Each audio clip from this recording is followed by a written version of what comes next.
Evde şehvet bitti mi? O zaman ne yapacağız?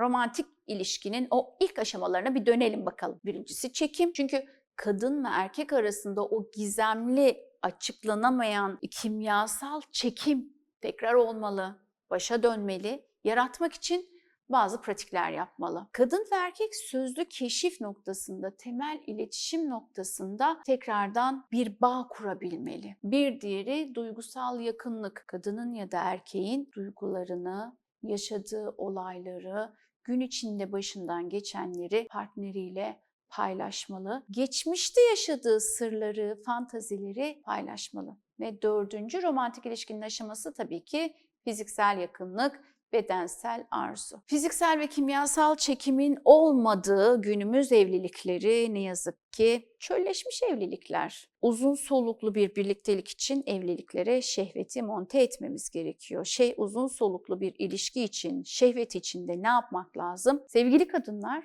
ve en çok da size söylüyorum sevgili beyler, reddedilmeyi göze alarak hep isteyin.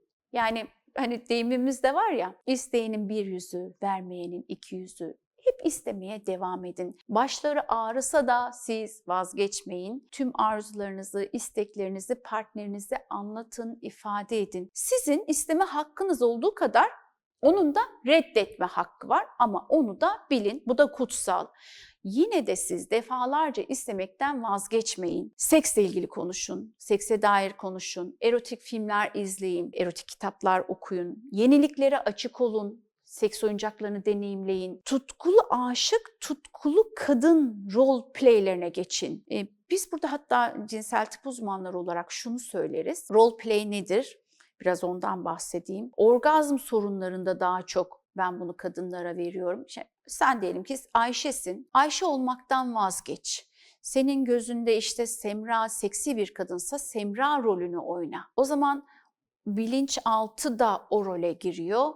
Seksi deneyimleme, orgazma ulaşmak noktasında size destek oluyor. Başka ne yapabilirsiniz? Ulaşılmazlık hani şehvetin temellerinden biri, gizem temellerinden biri. Yasak arzular içeren fantaziler kurun, aşk oyunları kurun. Bunu birlikte partnerinizle paylaşın, oynayın. Yani bunu bir role play olarak yasak, gizem, günahkarlık, ulaşılmazlık noktasını soktuğunuz zaman evliliğinize o zaman şehveti diri tutarsınız. Şehvet de evlilikler için olmazsa olmaz. Erkekler sadece partnerlerini sevmekle kalmayıp onlara da şehvet duymaları gerekli. Bu kadın için de gerekli. Bunu şehveti nasıl gösterecek? Bakışıyla gösterebilir, dokunuşuyla gösterebilir, sözleriyle gösterebilir, davranışıyla gösterebilir ve bunu hissettirmesi, ayrıca kadına romantizm sunması gerekiyor. Kadın da romantizm alacak, erkeklere erotizm sunacak, erotik davranışlarla kışkırtması, şehveti diri tutmak noktasında önemli. Biz evliliklerimizde şehvetle birlikte sevgiyi yaşayabildiğimiz ölçüde monotonluktan çıkacağız. Sevgi ulaşılabilirlik demek, öngörülebilirlik demek, bilinirlik demek, meşrutiyet demek. Yani sevgi bu saydığım öğeleri içeriyor. Tekrar geçelim üzerinden. Ulaşılabilirlik, öngörülebilirlik, bilinirlik, meşrutiyet. İşte bunlar da şehvetin tam da aksi şeyleri. Şehvet ise ulaşılma arzusu, orada bir ulaşamama var. Hepimiz biliyoruz ki zaten sahip olduğumuz bir şeyi aynı şekilde istemeyiz. İstemeye devam etmeyiz. Ceptedir, yedektedir, elimizin altındadır. Yani aslında evliliğin doğası ve amacı seksi güvenli yapmak, düzenli ulaşabilmek, rahat ulaşabilmek, düzenli bir hayat sunarak aslında biz evliliğe gidiyoruz. Ama şehveti bir noktada da öldürmüş oluyoruz. Şehvet tutkulu, endişeli, kıskanç, böyle güvensiz bir yapısı var. Ama buna rağmen de şehveti evliliklerde tutmakta, barındırmakta güçlük çekiyoruz. Tüm bu anlattıklarıma rağmen şehvet var olabilir. Çünkü şehveti biz insanlık tarihi boyunca hep yanlış anladık, hep yanlış anlaşıldı. Şehvet bizim yaşam enerjimiz, dürtülerimiz, haz kaynağımız, keyif aldığımız noktalar, hayatı ve her şeyi tadını çıkarma halimiz ve gerçek canlılık enerjimiz. Su değildir şehvet, ateştir. Haz verdiği kadar da acı verir. Sevgiden çok daha güçlü bir enerji. Dünyanın ve yaratıcı enerjinin tam da özü. Sevgi güzeldir, ılıktır, sarmalayıcıdır ama şehvet kadar güçlü bir enerji değildir, zayıftır. Birçok evli çiftin aslında eşini sevdiği halde aldatmasının temelinde bu şehvetin yıpratıcı enerjisi olduğunu altını çizerek söylemek istiyorum. Biz aldatmalara yatay keşif diyoruz. Evliliklerde ise o yatay keşif değil, dikey keşif ile yani derinlemesine bir keşif ile şehveti diri tutabiliriz. Daha tatmin edici bir cinsel yaşama, ruhsal boyuta taşınabiliriz. Orgazmı deneyimleyebiliriz. Şehveti bu noktada katmamız gerekiyor. Olumlu yönlerini kullanmamız gerekiyor. Sevgi romantiktir, güzeldir, sağlamdır, yumuşaktır, ihtişamlıdır, güvenlidir, evliliğin temelidir. Ama insanlar eşlerini sevmelerine rağmen aldatıyor mu? Ama neden? Çünkü şehvet yok. Şehvetin enerjisi sevgiden çok daha güçlü. Şehvetin o fiziksel çekimi, kimyasal çekimi, karşı konulamaz bir çekim kuvveti. Bir medcezir gibi sürekli böyle insana gelip gider ve geldiğinde de insana ne yazık ki her şeyi yakıcı, kavurucu enerjisiyle unutturur. Ne yapacağız? Evet, insanlar evlenirken birbirlerini seviyorlar, sevmeli de, arkadaş kalmaya da devam etmeli. Ama evliliklerindeki o en temel, en önemli unsur olan arzuyu korumak gerekiyor. Ama ne yazık ki ülkemizde ve hatta dünyada da bu böyle.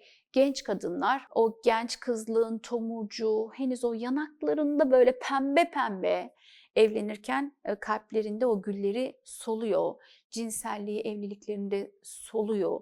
Ruhsuz bir varlıklara dönüyorlar. Günümüzün evlilik dünyası ne yazık ki böyle. Çünkü sevgiyle olmuyor.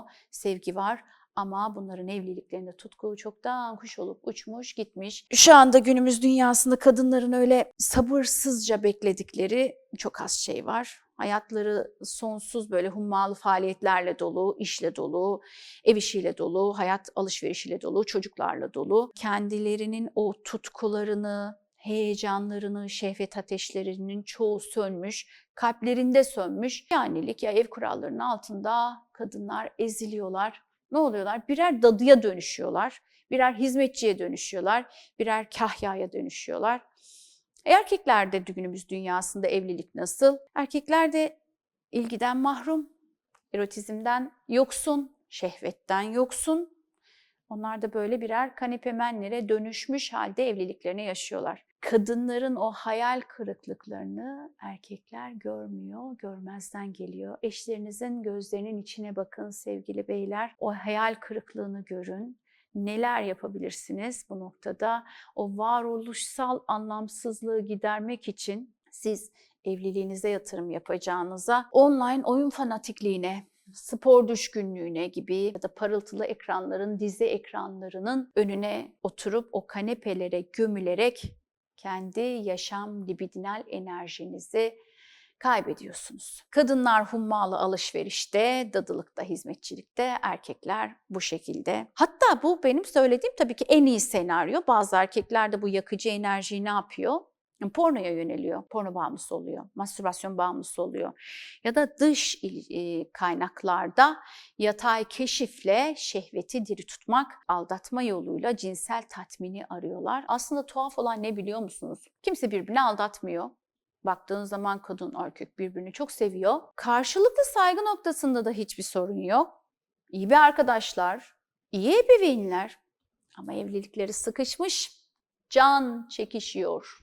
Evlilikleri kurtarmanın yolu ne? Erotizm sunmak, romantizm sunmak ve birbirini görmek ve o tutkuyu, o şehvetin yasak, ulaşılmaz ateşini tekrarda canlandırmakta geçiyor. Biz kadınlar hani birinin kirli çoraplarını yıkamak için evlenmiyoruz. Birinin bulaşını yıkamak özlemiyle de evlenmiyoruz.